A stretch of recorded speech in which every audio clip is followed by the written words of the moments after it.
Sa lamas ka sibuyas, bombay, tanglad at sal, duyog sa pinya ug sabaw sa butong.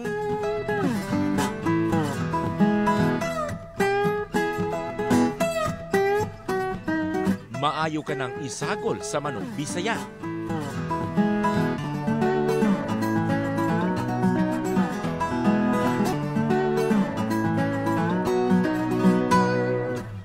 Human masulod sa manok ang mga lamas, ibutang kini sa kaldero ug initon sulod sa hapit oras.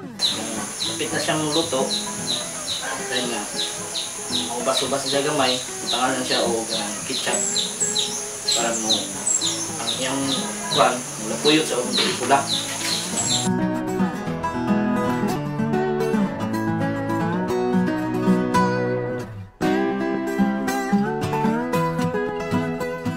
Kini ang luto kung wala ang pato, inisyatibo ni Jason Hans Villalino.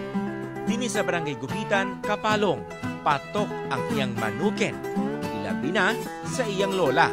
Ang nalipay ko kay hindi na kuha og sinduhan nga magluto. Lami mo po ang ilang mga niluto.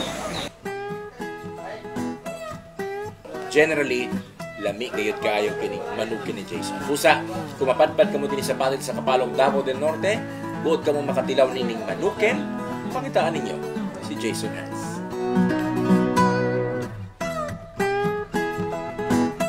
Lami kayo ng manok ka ni. Sukad sinuod, karon ko kakaon ani nga klase lutong manok. Approve kayo. Tamis-tamis.